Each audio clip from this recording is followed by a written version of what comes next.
And here we go. Welcome to Chris Across Colorado. For those of you that are unfamiliar, some of the time on this show, we're going to be doing cold readings, which is where I come in and I tell you a Colorado-based story with my own kind of zing on it. But I don't have any idea what kind of story I'm telling until, and I'm opening it up right now. Oh, cannibals. Oh boy. Oh boy. Here we go. Colorado, the land of breathtaking mountains, endless adventure, and cannibalism. Oh yeah, you heard that right. Grab your forks and dig in, because today on Chris Across Colorado, we're diving into the gruesome tale of Alfred Packer, Colorado's most infamous dinner guest.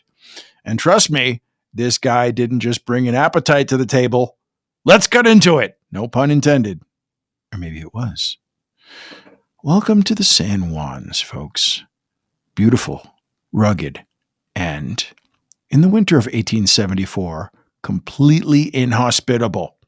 Our story begins here with Alfred Packer, a man whose travel companions learned the hard way that you shouldn't skip breakfast before hitting the trail, especially when you're hiking with a guy like him. So who was this guy? Alfred Packer. Born in 1842 in Pennsylvania, Packer was a Civil War veteran and a self-proclaimed wilderness guide and a less than reliable human being. In November 1873, Packer joined a group of gold prospectors heading to Colorado, but by 1874, only Alfred Packer made it out alive. Let's just say he brought a whole new meaning to the phrase survival of the fittest. Now, according to Mr. Packer, the group ran out of food during a brutal snowstorm. He claims he left his companions behind and later stumbled upon their remains. And, well, can't let good food meet. And, well, we couldn't let good meat go to waste. But the evidence and Packer's ever-evolving story told a much darker tale. Investigators believe Packer didn't just find his companions dead, he made them dead. And then he ate them. Medium rare, I guess. He is sophisticated. 5 bodies were eventually discovered, all showing signs of blunt force trauma, and not the, I slipped on some ice kind. The court did not buy Packer's survival excuse either, and in 1883 he was convicted of murder and sentenced to 40 years in prison. Legend has it, the judge told him, there were 7 Democrats in this county and you ate 5 of them. And that's one way, I suppose, to ruin your voter base. Now, Alfred Packer's story doesn't just stop at the gruesome details. It's embedded in Colorado history. He eventually became a bizarre folk legend, inspiring everything from campfire ghost stories to Cannibal the Musical by Trey Parker and Matt Stone. Thank you guys for putting that in there so I don't have to bring it up on my own, because that was going to be one of my wild tangents.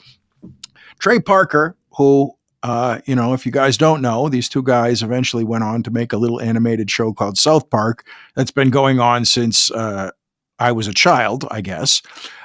He, while he was still in college and film school, had this terrible breakup with his girlfriend and went out into the wilderness to film this fake trailer, which ended up being a feature-length film, which was picked up by the most excellent movie studio, Troma, who has a history of giving a shot to very young and upcoming filmmakers like me.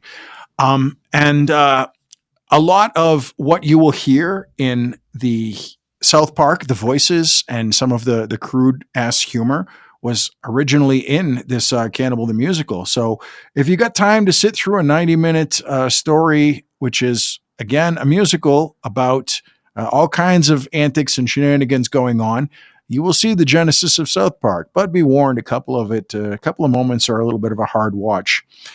So, being a culture here in Colorado that tends to lean into the weird, the University of Colorado named their cafeteria at him, the Alfred Packer Memorial Grill. Their slogan is, have a friend for lunch.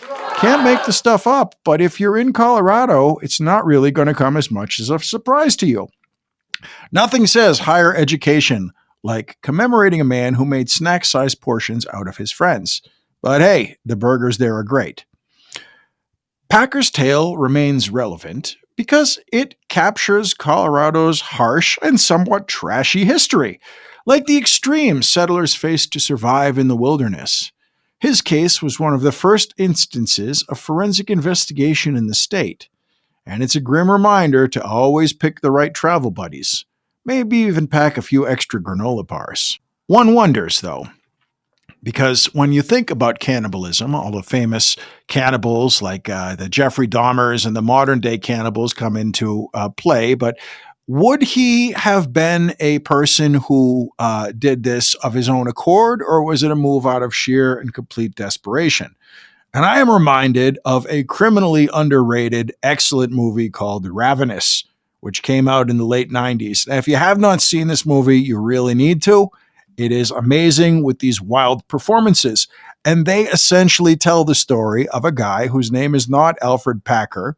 His name, I believe, Muldoon or something like that.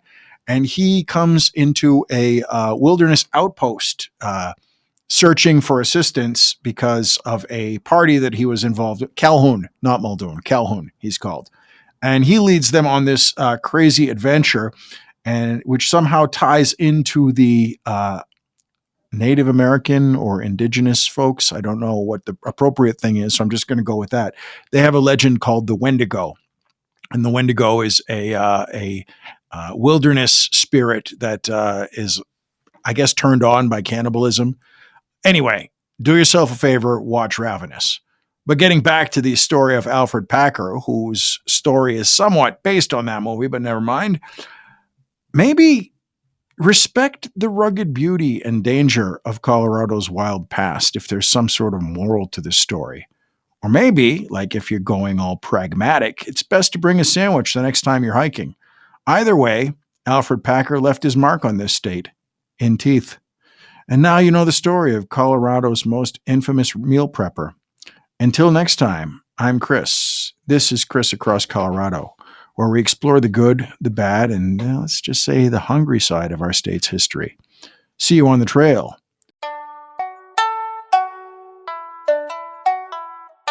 On another note, I'm planning a hike next winter. Anyone interested in coming with me?